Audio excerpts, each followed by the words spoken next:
We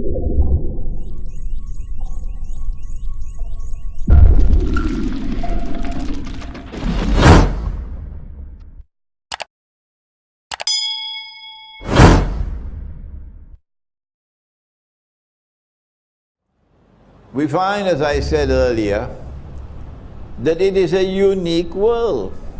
There's never been a dunya like this before.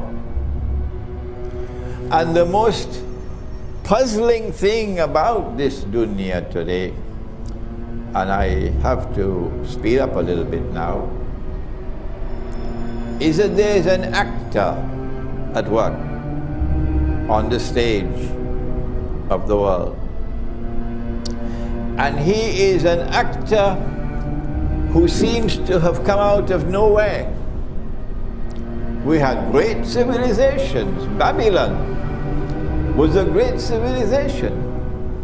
The Aztecs in Mexico, a great civilization. China, a great civilization. Where did this fellow come from? The Christian world, the Hindu world, the Buddhist world, the Muslim world, great civilizations came to the world.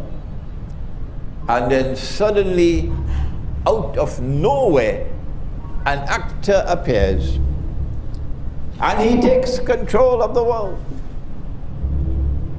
Who is he? Is this happening by accident?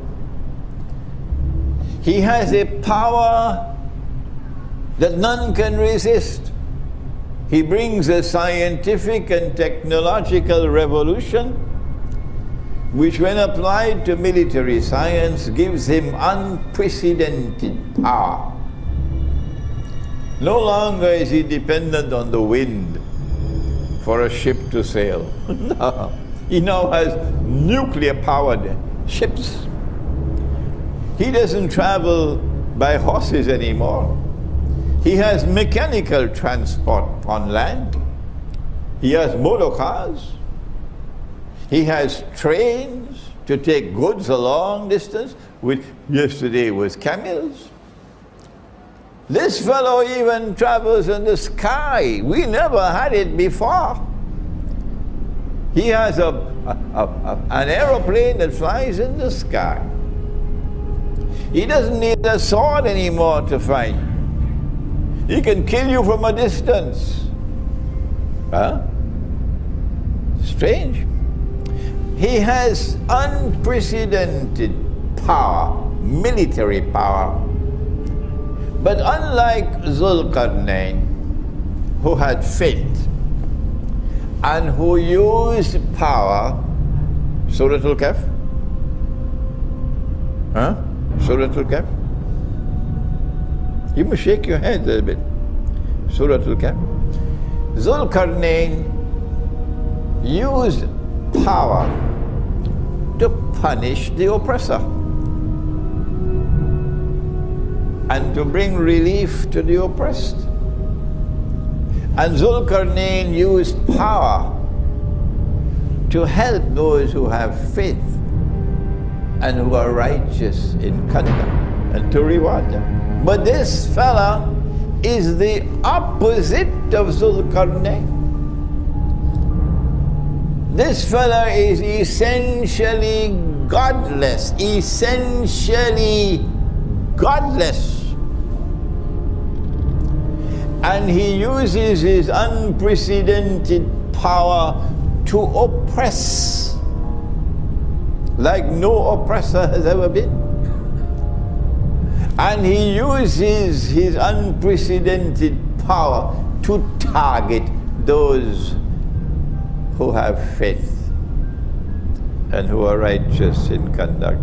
It doesn't matter whether you're a Christian or a Muslim or a Jew or a Hindu or a Buddhist. It doesn't matter. Once you want to be truthful, once you have integrity and you will stand up for the truth, once you are righteous in your conduct, this man is coming after you. Who is he? He comes and uses his power to oppress, And he wants to take control of the whole world.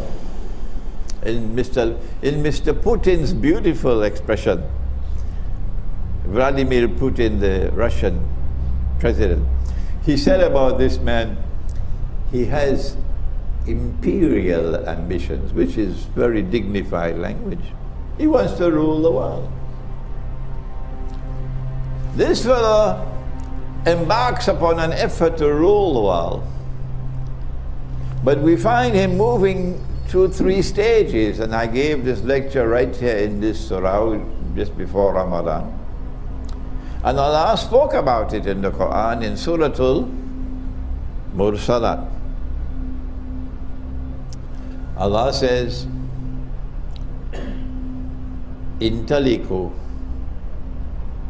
ila zillin dhi salathi shu'ab. Proceed now.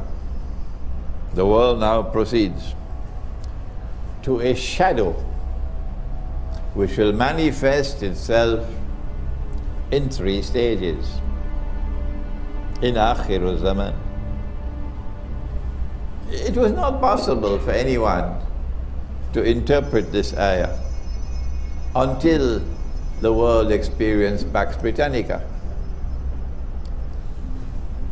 and then Pax Americana.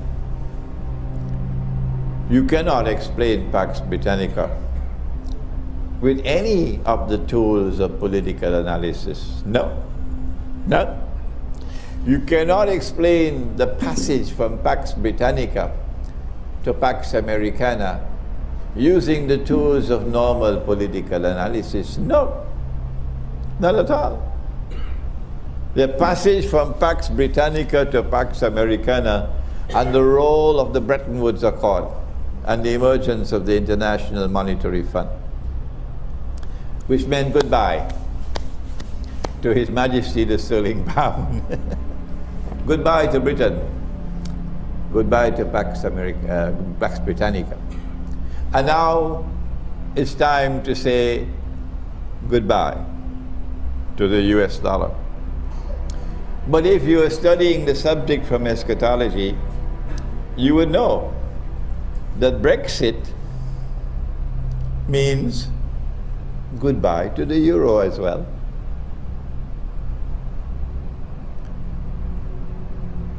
That we are now located at a moment in time when the entire monetary system is collapsing. And the speed at which it is collapsing is frightening.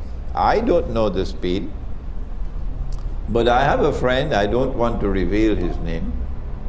He is a deputy governor in one of the central banks of the Muslim world.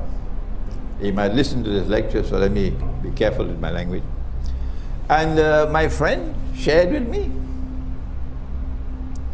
that the speed at which it is collapsing now is alarming. And tomorrow it's only gold and silver that will help you. Tomorrow it's only dinar and dirham that will help you. Because the whole thing is going to collapse.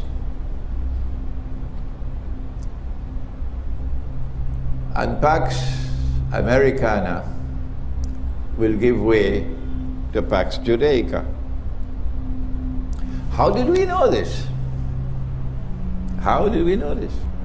This was in my book, Jerusalem in the Quran, which was written in the year 2000. 16 years ago I wrote that book in New York. Where did I get the knowledge from? That the US dollar is going to collapse, I've been saying this for 20 years or more now. This is eschatology. That you get the capacity to analyze events occurring in the world. Because you know that there is a fella, a mastermind at work, who wants to rule the whole world. And he gave us his first stage of his shadow that Allah spoke in the Quran with Pax Britannica. And the second stage of the shadow was Pax Americana. And we are saying that the third and last stage of the shadow is going to be Pax Judaica. When Israel will seek to replace the United States of America as the next ruling state in the world, and Israel is going to say, away with all of this godlessness. This fellow is not only godless, this fellow is also decadent. He is the one who says a man could marry another man and get a marriage certificate. You know who the fellow is? Modern Western civilization. So Pax Judaica is going to come to say, we want to sweep away all this godlessness and all this decadence. We want to turn away from all of this oppression and so on. We want to bring back the world, bring it back to religion, bring it back to the worship of the God of Abraham. Oh, it's going to be very, very, very interesting, tomorrow. If we are alive and this drama unfolds, as they say to the world, we must come back to religious values. This is Pax Judaica. But their oppression will be greatest of all, because they want to rule over everybody. And eventually a man will stand up in Jerusalem and declare, I am Al-Masih, the Messiah. But he would not be Al-Masih, the Messiah. He would be Dajjal, the false Messiah.